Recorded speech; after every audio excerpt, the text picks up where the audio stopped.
Bonjour et bienvenue sur Il était une fois podcast. Aujourd'hui on va parler de trésors avec la lecture de Matthieu chapitre 6 à partir du verset 19. Ne vous amassez pas des trésors sur la terre, où la teigne et la rouille détruisent, et où les voleurs percent et dérobent. Mais amassez-vous des trésors dans le ciel, où la teigne et la rouille ne détruisent point, et où les voleurs ne percent ni ne dérobent. Car là où est ton trésor, là aussi sera ton cœur. Pour moi, Jésus n'est pas contre les trésors, n'est pas contre la richesse, tout simplement parce que Dieu n'est pas contre la richesse. Quand on regarde le premier homme appelé pour devenir un peuple, Abraham, il est béni, il est extrêmement riche. On peut penser aussi à Job, qui était déjà très riche au départ, mais qui à la fin est 2 fois plus riche encore. Et on va pas citer les autres patriarches qui étaient très riches, et les rois, Salomon, David, tout ça qui étaient extrêmement riches également. Donc on voit dans les récits de la Bible que quand Dieu bénit, il bénit abondamment, il ne se contente pas de donner le strict minimum. Non, il n'a aucun problème, et je dirais même qu'il aime bien, donner en abondance, donner au-delà de nos besoins, au-delà de ce qu'on peut penser ou imaginer. Donc Jésus n'est pas contre la richesse.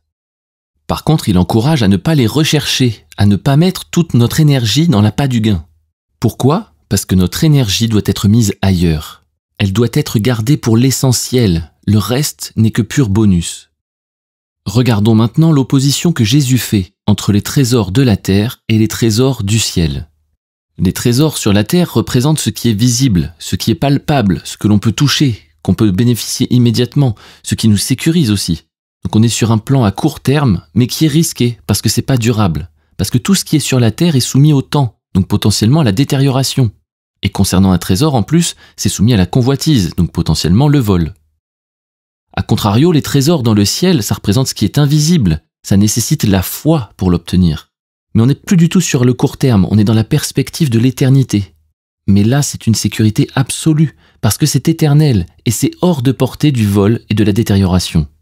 On voit ici donc un concept que Jésus utilise et illustre de différentes manières, c'est de renoncer à ce qu'on peut avoir tout de suite, de renoncer à ce qu'on veut, de renoncer à ce qu'on voit, au profit de ce qu'il faut attendre et qu'on ne voit pas encore.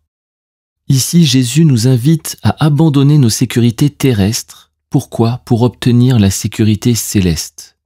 Mais il faut bien comprendre qu'on a un choix à faire. On ne peut pas s'occuper des deux.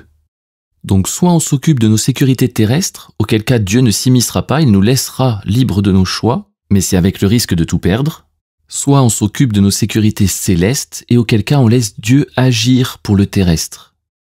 Mais le dernier verset que nous avons lu nous montre que le choix n'est pas juste entre des sécurités terrestres et des sécurités célestes, des richesses terrestres et des richesses célestes, mais aussi l'endroit où est notre cœur. Parce que là où est notre trésor, là est notre cœur. Ce que l'on va chercher, c'est là où notre cœur va être actif, là où notre cœur va être engagé. Et je ne connais pas de plus grande joie et de plus grande paix que d'avoir notre cœur focalisé sur les choses célestes, sur les choses d'en haut, laissant Dieu s'occuper des choses terrestres. Alors je nous pose la question, sommes-nous prêts à abandonner nos sécurités terrestres ? Sommes-nous prêts à renoncer à chercher des richesses terrestres ? À bientôt sur Il était une fois podcast.